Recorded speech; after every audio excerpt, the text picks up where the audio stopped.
अच्छा विजय मसीह जीवन जीने के लिए मदद करते हैं। एक है प्रार्थना और दूसरा है वचन। वचन हमें अधिकार देता है और प्रार्थना उस अधिकार को इस्तेमाल करने का सामर्थ्य देती है।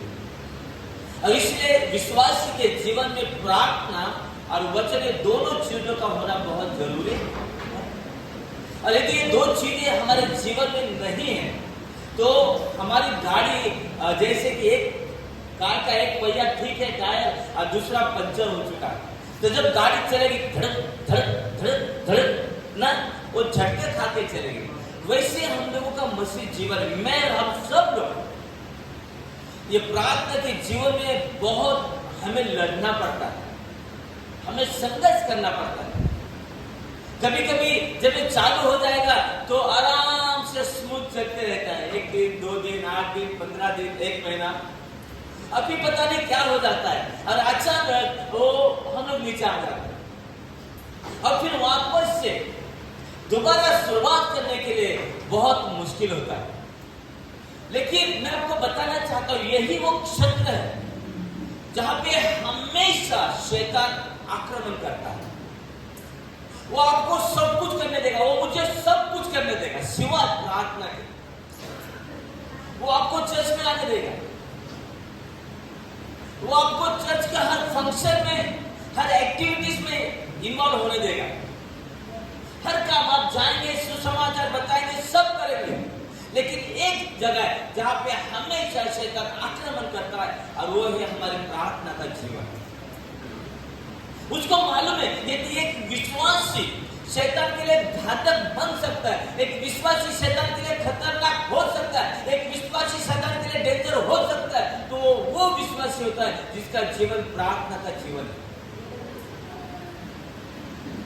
मुझे मालूम है ये एक क्षेत्र में मुझे कितना संघर्ष करना पड़ता है। मैं जानता हूं कभी कभी मेरा प्रार्थना का जीवन चलेगा तो एकदम बढ़िया स्मूथ चलता है, अब पता नहीं और गिर जाता है, फिर वापस से दोबारा शुरुआत करनी पड़ती है। और ये प्रॉब्लम हमेशा से रहा, शिष्यों के समय से ये प्रॉब्लम रहा है। यीशु मसीह ने कहा कि प्रार्थना करो, और जब यीशु मसीह वापस आए उन्होंने देखा कि सब लोग सो रहे। प्रार्थना का वो समय ना हर व्यक्ति को सोने के लिए अच्छा लगता है, लेकिन वही तो बलिदान है, वही तो त्याग है और उसी में हमें प्रयास करना है प्रभु की कृपा के द्वारा, प्रभु की मदद के द्वारा कि हम उस शत्रु पर विजय पाए। प्रार्थना का जो समय है ना वो मीठी नींद का समय होता है। प्रार्थना का जो समय होता है ना वहां पे कोई आता है बोलता है अरे भाई अभी टाइम है, सो जा, क्योंकि उसको मालूम है, वो जानता है कि जो प्रार्थना करने वाले लोग होते हैं, जिनका जीवन प्रार्थना का जीवन होता है, वे शैतान के लिए और शैतान के राज्य के लिए बहुत खतरनाक लोग होते हैं। एक प्रार्थना करने वाला व्यक्ति या एक विश्वासी जिसकी प्रार्थना का जीवन है वो शैतान के सारे राज्यों को तबाह कर सकता है। और इसलिए हमेशा वो हमारे प्रार्थना के जीवन पर आक्रमण करता है, हमेशा वो हमारे प्रार्थना के जीवन को कमजोर करने की कोशिश करता है।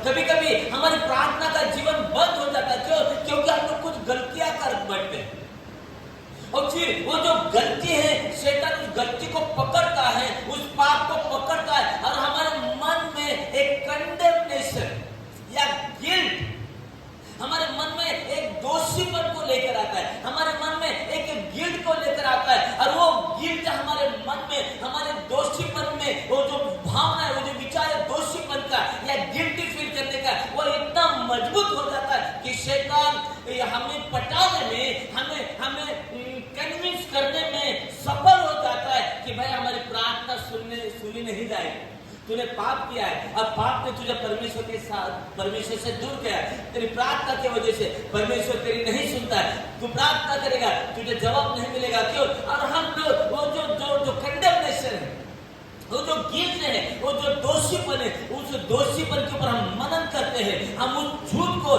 जो शैतान का है हम लोग उसको अपना लेते हैं, उसको स्वीकार करते हैं, उस पर विश्वास करते हैं और हम लोग उससे बाहर निकलने के बजाय हम लोग उसमें घूम जाते हैं। और एक बार हम उसके अंदर अटक गए एक बार हम उसके अंदर अटके, जैसे 40 साल ये इस्राएली लोग मिस्र वो जंगल के अंदर घूमते रहे, हम लोग भी घूमते रहते और शैतान हमारे प्रार्थना के जीवन को बर्बाद कर देता है। हालेलुया। आपको मालूम होना चाहिए पाप हमारे लिए प्रॉब्लम नहीं है। बोलो, पाप मेरे लिए प्रॉब्लम नहीं है। एक सच्चाई को आप समझिए, यदि आप एक विजयी जीवन को जीना चाहते हैं तो आप इस बात को समझना पड़ेगा कि आपके जीवन में पाप प्रॉब्लम नहीं है, क्योंकि यीशु मसीह ने पाप के साथ में डील किया है। बाइबल में लिखा है कि पाप को उसने सलीब के ऊपर लटका दिया और खत्म कर दिया। इसलिए हमारे जीवन में पाप प्रॉब्लम नहीं है, हमारे जीवन में गिल्ट प्रॉब्लम है। हमें पाप रुकावट नहीं डालता। पाप का सामर्थ प्रभु यीशु ने सलीब के ऊपर खत्म कर दिया। There is no power in sin. पाप में कोई सामर्थ नहीं है, क्योंकि उसके सामर्थ को यीशु मसीह ने सलीब के ऊपर नाश कर दिया। और इसलिए शैतान जानता है कि हमारे अज्ञानता जो परमेश्वर के वचन के प्रति है वो कम होने की वजह से वो गलत बातों को, गलत विचारों को हमारे मन में बो देता है, और जो झूठ है हम उसको सच मान के अपना लेते हैं, उसमें मनन करने लग जाते हैं, और वही बात शैतान हथियार के रूप में हमारे खिलाफ में इस्तेमाल करता है। उसको मालूम है यदि एक विश्वासी को कमजोर करना है, उसके प्रार्थना के जीवन पर आक्रमण करो। उसको मालूम है यदि उसके विश्वास को कमजोर करना है, उसके प्रार्थना के जीवन पर आक्रमण करो, क्योंकि जितना मजबूत आपका प्रार्थना का जीवन है उतना मजबूत आपका विश्वास है। और ये पहले से प्रॉब्लम है, इसलिए कहा प्रार्थना करो। वापस आए यीशु मसीह ने देखा, चले सोए 3 बार। ये हमारी कमजोरी है, हर विश्वासी की कमजोरी है। बहुत बार हमें लगता है कि मैं बहुत अच्छा प्रार्थना करता हूं। क्यों? क्योंकि मैं प्रार्थना में 10 परमेश्वर के वचन को घोषित करता हूं। नहीं, यदि आप प्रार्थना में 10 परमेश्वर के वचन घोषित करते हैं, इसका मतलब ये नहीं कि आप बहुत अच्छा प्रार्थना करते हैं।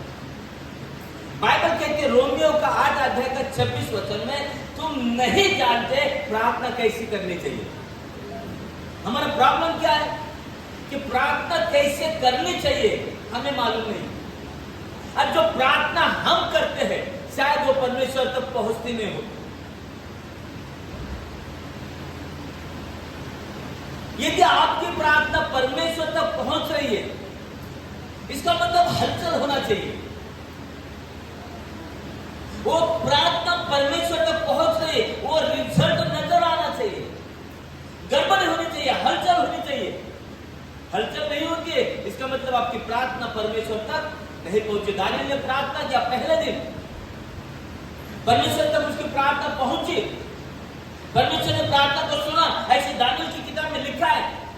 लेकिन आप जानते हैं वचन में लिखा पहले दिन प्रार्थना सुना गया, लेकिन सारस का राजा जो है, पारस का राजा आके रुकावट बन गया, और फिर परमेश्वर को उसके दूत को भेजना पड़ा। हालेलुया।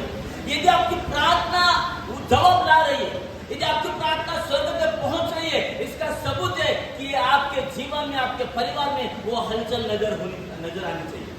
और यदि हलचल नजर नहीं आते, सारी बातें नॉर्मल है, इसका मतलब हमारी प्रार्थना स्वर्ग तक नहीं पहुंची। ऐसे कैसे हो सकता है आपकी प्रार्थना स्वर्ग तक पहुंचे और उसका असर नजर ना आए? हालेलुया। ऐसे कैसे संभव है प्रार्थना स्वर्ग में पहुंचे और उसका असर धरती के ऊपर नजर ना आए? और यदि असर नजर नहीं आता है, परिणाम नजर नहीं आता है, इसका मतलब प्रार्थना स्वर्ग तक नहीं पहुंची। क्यों? शायद हमारी प्रार्थना उतनी प्रभावी नहीं है, शायद हमारी प्रार्थना में उतना दम नहीं है, शायद हम वो प्रार्थना नहीं करें जो परमेश्वर चाहता है। प्रार्थना का शस्त्र यह हमारी कमजोरी है, और परमेश्वर का वचन कहता है तुम नहीं जानते, तुम नहीं जानते। क्या नहीं जानते? प्रार्थना कैसे करनी। क्या नहीं जानते? प्रार्थना कैसे करनी चाहिए, नहीं जानते। हमें मालूम होना चाहिए कि प्रार्थना कैसी करनी चाहिए। हमें मालूम होना चाहिए कि प्रार्थना का सबसे उत्तम तरीका क्या है। हमें मालूम होना चाहिए कि कौन सी प्रार्थना एक प्रभावशाली प्रार्थना बन सकती है, कौन सी प्रार्थना काम करने वाली प्रार्थना बन सकती है, कौन सी प्रार्थना जवाब को लेकर आने वाली प्रार्थना बन सकती है। लेकिन बाइबल कहती है कि तुम्हें मालूम नहीं कि प्रार्थना कैसे करनी। और आज मैं आपको बताना चाहता हूं वो प्रार्थना करने का एक तरीका, प्रार्थना करने का एक माध्यम, प्रार्थना करने का एक मार्ग, एक प्रभावशाली प्रार्थना करने का एक तरीका। और वो तरीका है आत्मा में प्रार्थना करना। यदि इफिसियों की पत्री उसका 6 अध्याय और 18 वचन निवेदन सहित पवित्र आत्मा में निरंतर प्रार्थना करते रहो। प्रत्येक व्यक्ति विनती और निवेदन सहित पवित्र आत्मा में प्रार्थना करो। बोले पवित्र आत्मा में प्रार्थना करो। प्रार्थना ये शरीर का काम नहीं है, ये आत्मा का काम है। जब हम आत्मा का काम शरीर में करते हैं तब हम थक जाते हैं, हम निराश हो जाते हैं, हम हताश हो जाते हैं, हमें आलस आ जाता है, हमें नींद आ जाती है, हमें हुई इच्छा नहीं होती है, प्रार्थना करने के लिए मूड नहीं होता है, प्रार्थना करने के लिए मन नहीं करता है। ये सारे प्रॉब्लम हमारे जीवन में हम फेस करते हैं। क्यों? क्योंकि जो आत्मिक काम है हम शरीर के अनुसार करने का प्रयास करते हैं। हालेलुया। और इसीलिए हमें संघर्ष करना पड़ता है। लेकिन यदि आत्मिक काम हम आत्मा के रीति से करें तो हम प्रभावशाली उसको कर सकते हैं। प्रार्थना ये शारीरिक काम नहीं। बोले प्रार्थना शारीरिक काम नहीं। बोले प्रार्थना करना शरीर का काम नहीं है, ये आत्मा का काम है। प्रार्थना करना शरीर का काम नहीं है, आत्मा का काम है। ऐसे कौन कहता है? परमेश्वर का वचन। हालेलुया। हमने पढ़ा इफिसियों का 6 अध्याय और 18 वचन में कि पवित्र आत्मा में प्रार्थना करनी चाहिए। पवित्र आत्मा में प्रार्थना करो। आप जानते प्रार्थना हर व्यक्ति को जरूरी है। यहां तक प्रभु यीशु मसीह को भी प्रार्थना की जरूरत थी। यहां तक पौलुस को भी प्रार्थना की जरूरत थी। यदि इसी के अगले वचन में आप पढ़ते हैं या शायद पहले वचन में पढ़ते हैं तो पौलुस रिक्वेस्ट करता है कि मेरे लिए प्रार्थना करें ताकि मैं हियाव के साथ बोल पाऊं। हालेलुया। जब पौलुस को प्रार्थना की जरूरत थी तो आपको और मुझे और कितनी जरूरत होगी। सो प्रार्थना ये शरीर का काम नहीं है, प्रार्थना ये आत्मा का काम है। लेकिन जब आत्मा का काम हम शरीर से करते हम लोग असफल हो जाते, हम लोग फेल हो जाते। इसलिए प्रार्थना करने के लिए इंटरेस्ट नहीं है, प्रार्थना करने के लिए मन नहीं करता है, प्रार्थना करने के लिए शरीर साथ नहीं देता है, प्रार्थना करते समय जांभिया आने लग जाती है, प्रार्थना करते समय आलस आ जाता है, प्रार्थना करते समय नींद आने लग जाती है, प्रार्थना करते समय शरीर दर्द करने लग जाता है, प्रार्थना करते समय बहुत कुछ होने लग जाता है। क्यों? क्योंकि जो आत्मा में हमें करना चाहिए हम शरीर में करते हैं। और इसीलिए रोमियो का आज का जो 26 हमने पढ़ा नहीं, लेकिन आज का जो 26 हमने देखा उसमें लिखा है कि तुम नहीं जानते। क्या नहीं जानते? प्रार्थना कैसी करनी चाहिए। हालेलुया। और इसीलिए पवित्र आत्मा, can you please read that 26 of Romans 8। Romeo उसका 8 अध्याय और 26 वचन। इसी रीति से बोले, इसी रीति से, जोर से बोले, इसी रीति से आत्मा भी हमारी दुर्बलता में, किसमें? बोलो दुर्बलता में, बोलो दुर्बलता में, बोलो मेरी दुर्बलता में, मेरी निर्बलता में, मेरे असहायपन में पवित्र आत्मा मेरी मदद करते हैं। लिखा है कि आत्मा भी तुम्हारे निर्बलता में, दुर्बलता में सहायता करता है। पवित्र आत्मा हमारी निर्बलता में, हमारी दुर्बलता में, हमारे असहायपन में, हमारी लाचारी में हमारी सहायता करते हैं। तो ये जो दुर्बलता है, ये जो निर्बलता है, ये जो असहायपन है, ये क्या है? ये कौन सा है? आगे, क्योंकि हम नहीं जानते कि प्रार्थना किस प्रकार करना चाहिए। प्रार्थना किस प्रकार करना हम नहीं जानते। प्रार्थना किस प्रकार करना चाहिए, यह हमारी निर्बलता है। हम नहीं जानते प्रार्थना किस प्रकार करना चाहिए, यह हमारी दुर्बलता है। हम नहीं जानते प्रार्थना किस प्रकार करना चाहिए, यह हमारा असहायपन है। हम नहीं जानते प्रार्थना किस रीति से करना चाहिए। और इसीलिए हमारी निर्बलता में, हमारी दुर्बलता में, हमारे असहायपन में पवित्र आत्मा हमारे मदद करने के लिए दौड़ रहा है।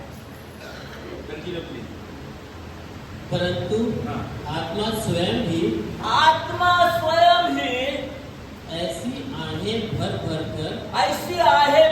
भर कर जो अवर्णनीय है, जो कल्पना से भी परे है, हमारे लिए विनती करता है। हालेलुया, बोलो यीशु मसीह की, यीशु मसीह की। कौन विनती करता है?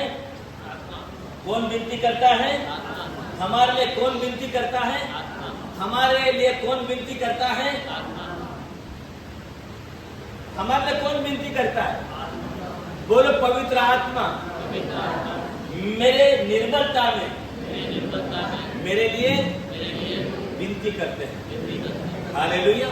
सो पवित्र आत्मा जब हम उनको इजाजत देते हैं हमारे प्रार्थना के क्षेत्र को अपने नियंत्रण में करने के लिए, तब पवित्र आत्मा हमारे जो प्रार्थना का जो जीवन है, जो निर्बल है, जो दुर्बल है, जो कमजोर है, उसमें हमारी ताकत के रूप में, हमारे बल के रूप में, हमारे सहायता के रूप में, हमारे विजय के रूप में आते हैं और वह हमारी मदद करते हैं हमारी निर्बलता में। हालेलुया। और इसलिए पौलुस कहता है कि आत्मा में प्रार्थना करो। आत्मा में, बुरा आत्मा में प्रार्थना करो। यहूदा की किताब में भी हम लोग इस वचन को देखते हैं। Jude, second last of New Testament, book of Jude chapter 1, उसके अंदर यहूदा की किताब प्रकाशित वाक्य के पहले वाली किताब है। बाइबल का जो आखिरी किताब है प्रकाशित वाक्य, उसके पहले वाली किताब है यहूदा, जिसके अंदर केवल एक अध्याय है। हालेलुया। तो यहूदा उसका एक अध्याय और 20 वचन हम लोग पढ़ेंगे। पर हे प्रियो, तुम अपने अति पवित्र विश्वास में गढ़ कर पवित्र आत्मा में प्रार्थना करते रहो। बोलो, पवित्र आत्मा में प्रार्थना करते रहो। परमेश्वर का वचन बार बार हमें बताता है, हमें सिखाता है कि प्रार्थना ये शरीर के द्वारा नहीं होती है, लेकिन ये आत्मा के द्वारा होती है। हम क्यों प्रार्थना के जीवन में, प्रार्थना के क्षेत्र में कमजोर हो जाते हैं? क्योंकि प्रार्थना को आत्मा के द्वारा नहीं करते हैं, लेकिन शरीर के द्वारा करते हैं। हम क्यों हताश हो जाते हैं? क्योंकि प्रार्थना हम आत्मा में नहीं करते हैं, हम शरीर में करते हैं। बोला, आत्मा में प्रार्थना करो। सो परमेश्वर का वचन हमें आत्मा में प्रार्थना करने के विषय में बताता है, आत्मा में प्रार्थना करने के विषय में सिखाता है। तो यह आत्मा में प्रार्थना क्या है? यह आत्मा में प्रार्थना कैसे की जाती है? ये प्रार्थना कैसे प्रभावशाली होती है? आत्मा की प्रार्थना का मतलब क्या है? आइए पहला कोरिन्थियों उसका 14 अध्याय और 2 वचन को पढ़ेंगे।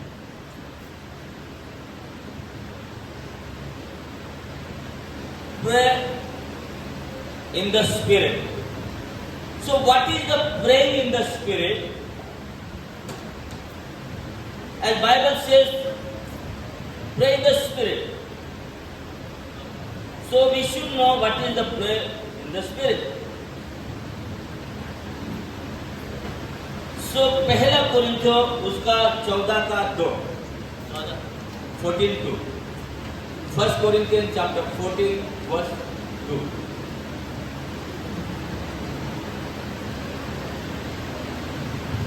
क्योंकि बोलो जोर से बोलो क्योंकि कमाओ जोर से बोलो चर्च क्योंकि और एक बार बोलो क्योंकि जो अन्य भाषा में ये आत्मा में जो प्रार्थना है वो है अन्य भाषा की प्रार्थना।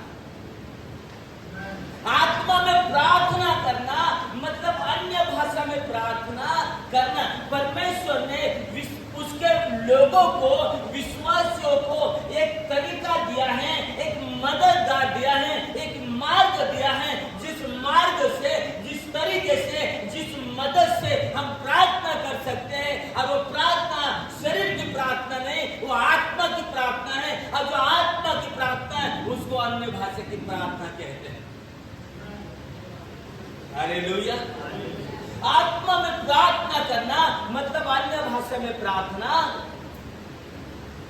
अभी अन्य भाषा को लेकर बहुत सारे अलग अलग विचारधारा है, हम उसके अंदर नहीं जाएंगे।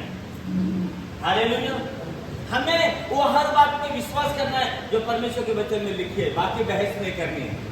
परमेश्वर के वचन के साथ में बहस नहीं करनी है, परमेश्वर के वचन के साथ में आर्ग्यूमेंट नहीं करनी है, परमेश्वर के वचन को प्रूव करने की जरूरत नहीं। जो वचन में लिखा है वो वचन में लिखा है और हमें विश्वास करना है, उसको अपना लेना है। सो वचन कहता है कि आत्मा में प्रार्थना करो। तो ये आत्मा में प्रार्थना क्या है? अन्य भाषा की। बोल सके क्योंकि जो अन्य भाषा में बोलता है, जो अन्य भाषा में बोलता है, जो अन्य भाषा में बोलता है, कौन बोलता है अन्य भाषा में? जो अन्य भाषा में बोलता है, कौन बोलता है? हालेलुया। वो जो नहीं, जो कोई भी अन्य भाषा में प्रार्थना करता है, जो कोई अन्य भाषा में बात करता है, जो कोई अन्य भाषा में बोलता है, वचन कहता है कि वो अपनी उन्नति। लोग विश्वास में क्यों कमजोर है? विश्वास है लेकिन एक्शन नहीं है, लेकिन विश्वास शब्द नहीं है, विश्वास कृत्य है। हालेलुया। मतलब मैं बोलता हूं कि मैं विश्वास करता हूं और फिर मैं कुछ नहीं करता हूं, वो विश्वास नहीं है। विश्वास हुआ जब मैं बोलता हूं और कुछ करता हूं। हालेलुया। क्यों लोगों का जीवन बदलता नहीं है? उनके जो आत्मिक जो स्तर है वो बढ़ता क्यों नहीं है? हम लोग सालों साल एक आत्मिक स्तर पे आते हैं और वहां पे रुक जाते हैं, आगे नहीं बढ़ते। क्यों नहीं बढ़ते? क्योंकि हम आत्मा में प्रार्थना नहीं करते। हमारा विश्वास का जीवन क्यों नहीं बढ़ता? क्योंकि हम आत्मा में प्रार्थना नहीं करते। हमारा अंदरूनी मनुष्य जो हमारा आत्मिक व्यक्ति है वो मजबूत क्यों नहीं होता है? क्योंकि हम आत्मा में प्रार्थना नहीं करते। पौलुस इफिसियों का 6 अध्याय में कहता है कि आत्मा में बलशाली हो जाओ। ओके, यहाँ पे हम लोग रुकेंगे। हम लोग इफिसियों की पत्री उसका 6 अध्याय में आएंगे।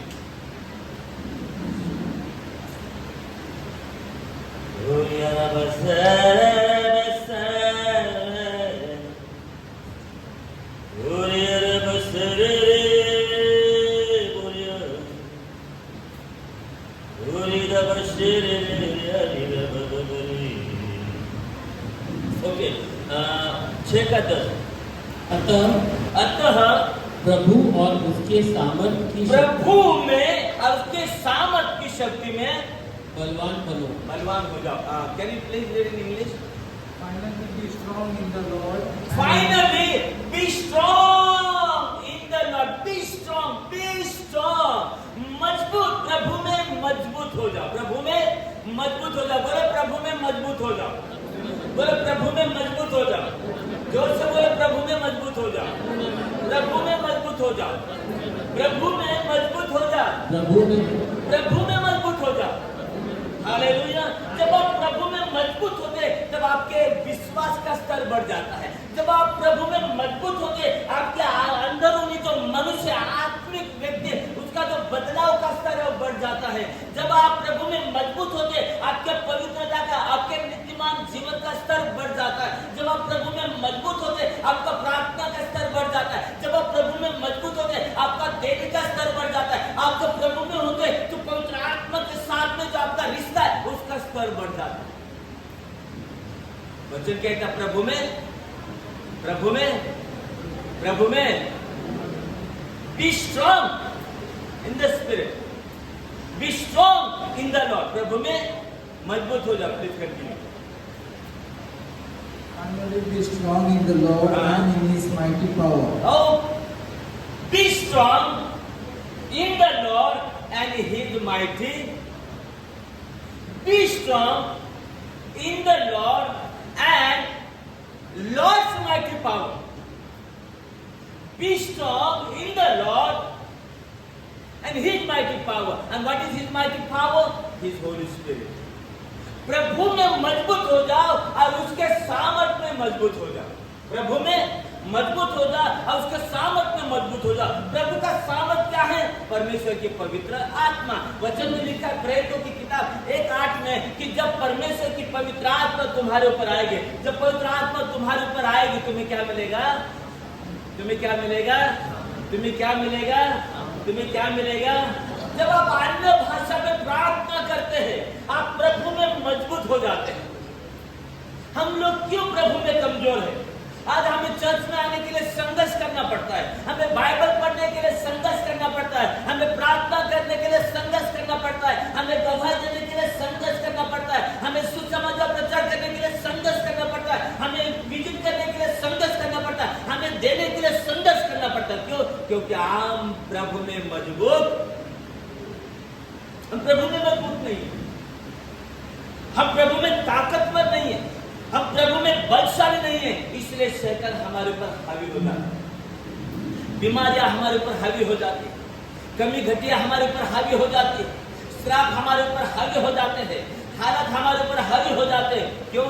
क्योंकि हम प्रभु में मजबूत, और वचन कहता है प्रभु में और उसकी शक्ति में क्या हो जाओ?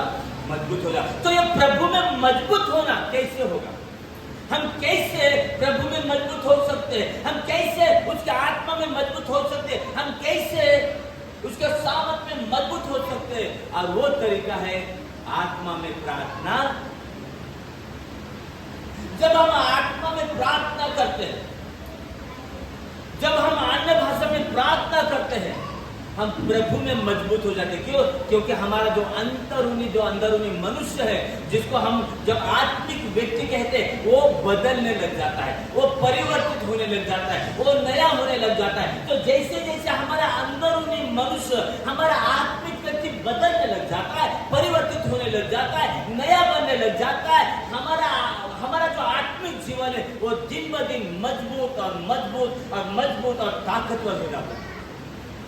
और इसी को कहते प्रभु में बलशाली हो जाना।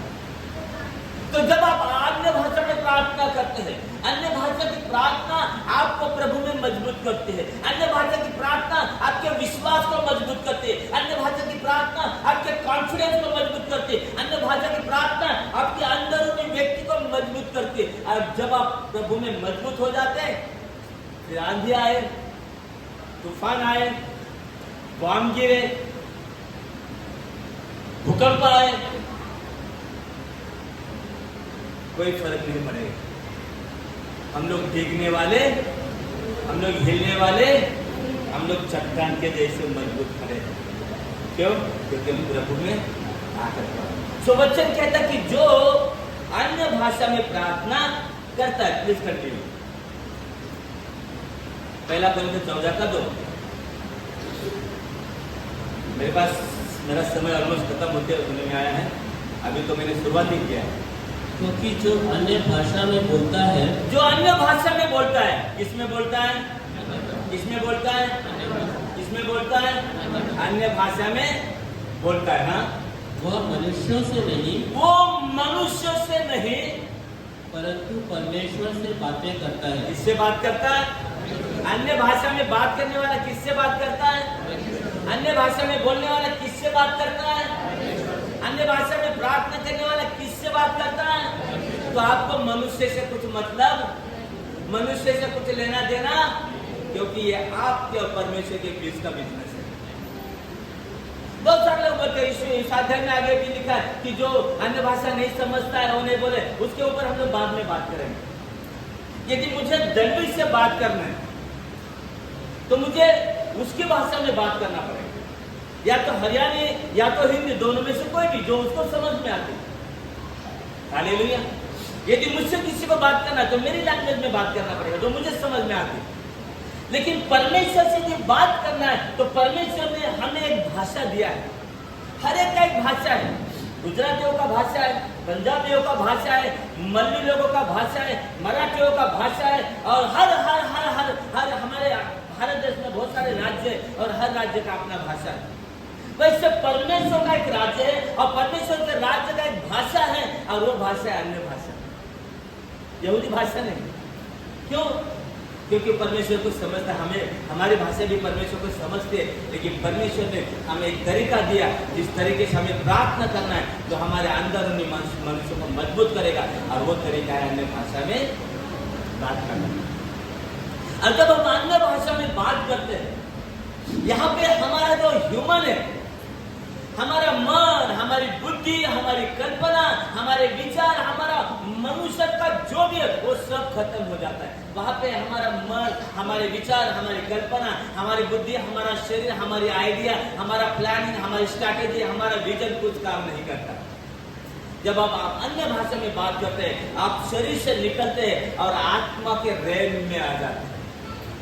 अन्य भाषा में बात करना या आत्मा में बात करना मतलब शारीरिक स्तर से उठना और आत्मिक स्तर पे आना, और परमेश्वर के साथ उसके आत्मा में होके बात करना। सो अन्य भाषा का प्रार्थना जो है आपके आत्मिक स्तर को, आपको आत्मा का जो रेल है, आत्मा को जो स्तर है, और उसको उसके अंदर आपको लेकर। तो जब आप अन्य भाषा में प्रार्थना करते हैं, आप आत्मिक स्तर में आ जाते हैं, और यहाँ पे मनुष्य का बुद्धि, समझ, ज्ञान कुछ काम नहीं करता है। और इसलिए बच्चे कहते हैं कि जो अन्य भाषा में बात करता है वो परमेश्वर से बात करता है। किससे बात करता है? किससे बात करता है? किससे बात करता है? और वचन में लिखा है मनुष्य उसको समझता, मनुष्य उसको समझता। क्या फर्क पड़ता है? कोई उसको समझे या नहीं समझे, इससे क्या फर्क पड़ता है?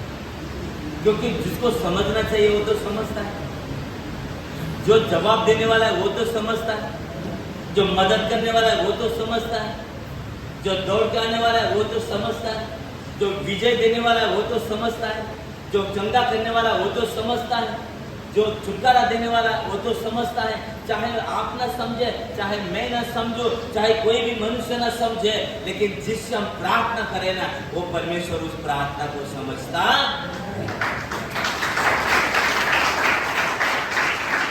क्योंकि परमेश्वर की आत्मा हमारे आत्मा के द्वारा आहें भर भर के प्रार्थना करती है। परमेश्वर की आत्मा, मेरी आत्मा नहीं, मनुष्य की आत्मा नहीं, आपकी आत्मा नहीं, परमेश्वर की आत्मा मेरी आत्मा के द्वारा आहें भर भर के परमेश्वर से क्या करते हैं?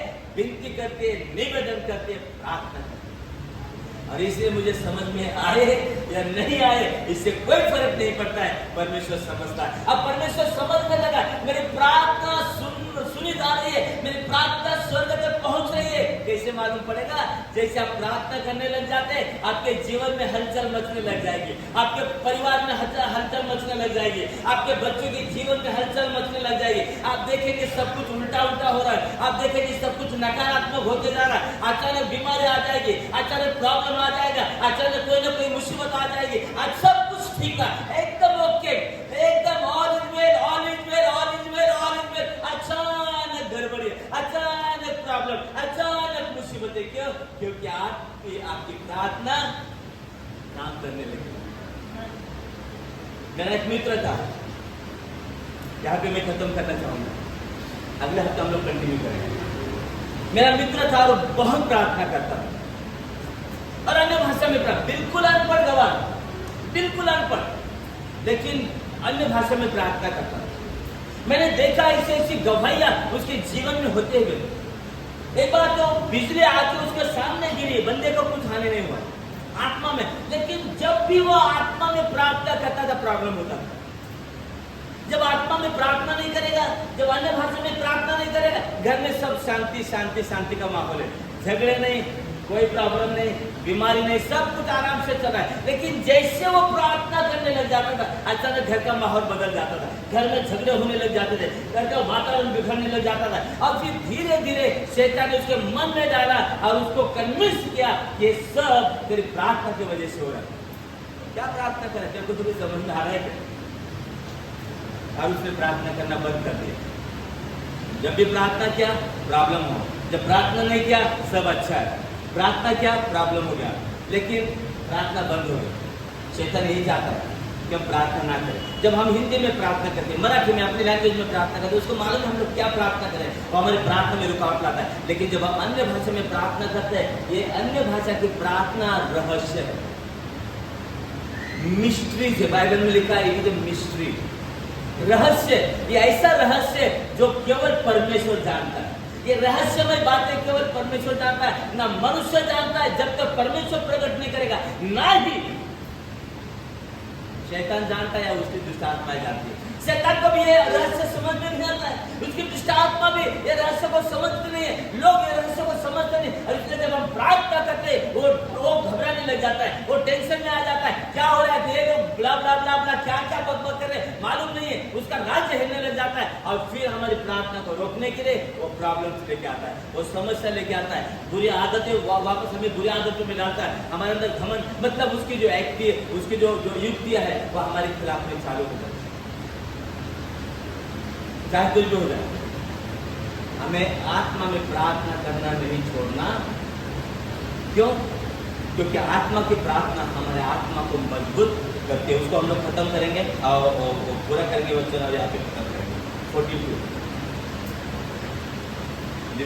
तो क्योंकि उसकी कोई नहीं समझता, परंतु वह आत्मा में भेद की बातें बोलता है। भेद की बातें, रहस्यमय बातें। आपको लगता है आपकी एक जरूरत है, लेकिन हो सकता है कि वो आपकी जरूरतें ना हो। जो आपको नजर आता है आप उसके लिए प्रार्थना करते हैं, जो आपकी जरूरत है आप उसके लिए प्रार्थना करते हैं। लेकिन जब आप अन्य भाषा में प्रार्थना करते हैं, जो कल होने वाला है पवित्र आत्मा उसके लिए प्रार्थना करते हैं, जो साल के बाद में होने वाला है पवित्र आत्मा उसके लिए प्रार्थना करते हैं। परमेश्वर की आत्मा भेद की बातों को, रहस्यमय बातों को परमेश्वर के साथ में साझा करते हैं। 4 वचन। जो अन्य भाषा में बोलता है, जो अन्य भाषा में बोलता है, बोलो जो अन्य भाषा में बोलता है। जो अन्य भाषा में किसमें बोलता है? मराठी में। किसमें बोलता है? हिंदी में, अंग्रेजी में। किसमें बोलता है? पंजाबी में। किसमें बोलता है? गुजराती में। जो अन्य भाषा में बातें करता है वह अपनी ही वो अपनी क्या करता है? उन्नति करता है। अपने मतलब मोटे हो जाओगे? नहीं। अपने मतलब आप जो दिखाई देते वो आप नहीं है, आप वो है जो दिखाई नहीं देते। अब जिसको बोलते हैं आत्मा। हम लोग शारीरिक लोग नहीं, हम लोग आत्मिक लोग हैं जो शरीर में रहते हैं। परमेश्वर ने हमें शारीरिक नहीं बनाया, परमेश्वर ने हमें आत्मिक बनाया। और जो हम लोग शरीर में रहते हैं, तो जो अन्य भाषा में प्रार्थना करता है वो अपनी उन्नति करता है। इसका मतलब वो अपने आत्मा की उन्नति करता है, अपने आत्मिक जीवन की उन्नति करता है, अपने आत्मिक क्षेत्र की उन्नति करता है। तो अन्य भाषा की प्रार्थना हमारे व्यक्तिगत जीवन को, हमारे आत्मिक जीवन को समृद्ध करते, हमारे आत्मिक जीवन को मजबूत करते, हमारे आत्मिक जीवन को ताकतवर करते, हमारे आत्मिक जीवन को बलशाली करते। Be strong in the Lord. प्रभु में बलशाली बनो। कैसे बनोगे? अन्य भाषा में प्रार्थना करने के अपने आत्मिक उन्नति करो। कैसे आत्मिक उन्नति करो? अन्य भाषा में प्रार्थना करने के, जब आप अन्य भाषा में प्रार्थना करते हैं, वचन में लिखा आपकी आत्मा प्रार्थना करती है और आपका शरीर काम नहीं, आपकी बुद्धि समझ काम नहीं करती। जब आप अन्य भाषा में प्रार्थना करते हैं तो आपकी आत्मा मजबूत हो जाती है, आपकी आत्मा स्ट्रांग हो जाती है, आपकी आत्मा बलशाली हो जाती है। और जब आपकी आत्मा स्ट्रांग हो जाते, बलशाली हो जाते, मजबूत हो जाते, तब आपके सामने कितना भी बड़ा गोलियत होगा ना, कोई फर्क नहीं पड़ेगा। एक छोटे दाऊद ने गोलियत को मार दिया तो मालूम है उसका शरीर मजबूत नहीं था, उसकी आत्मा मजबूत थी, आत्मा ताकतवर थी। जब हमारी आत्मा ताकतवर हो जाती है ना, हम किसी से डरते हैं। और आत्मा ताकतवर होने के लिए क्या करना पड़ेगा? अन्य भाषा में रोज जब आप उठते हो, दिन भर आपका मुंह चालू हो, तो आप खाना बना रहे हो, काम कर रहे हो, नहा रहे हो, कुछ भी कर रहे हो, अन्य भाषा में बात कर रहे हो। जब आप उठते हो अन्य भाषा में बात करो, समझने की कोशिश मत करो। बच्चे में लिखा कि हमारा जो बुद्धि है उसको समझता नहीं, समझना हमारा काम नहीं। यदि किसी बातों की समझ हमें चाहिए, परमेश्वर की पवित्र आत्मा उन बातों की समझ हमें देगा। आने वाले दिनों में इसका जो वरदान है ट्रांसलेशन का, भाषांतर का, उसके बारे में भी हम लोग बात करेंगे। लेकिन समझने की कोशिश मत करो, जिसको समझना है वो समझता है, और वो जरूर काम। आपकी आत्मा को यदि मजबूत करना है और प्रभु में आपको बलशाली होना है, तो उसका एकमात्र रास्ता है, और वो रास्ता है आत्मा में प्रार्थना करना। और आत्मा में प्रार्थना करना इसका मतलब अन्य भाषा में प्रार्थना करना। हालेलुया।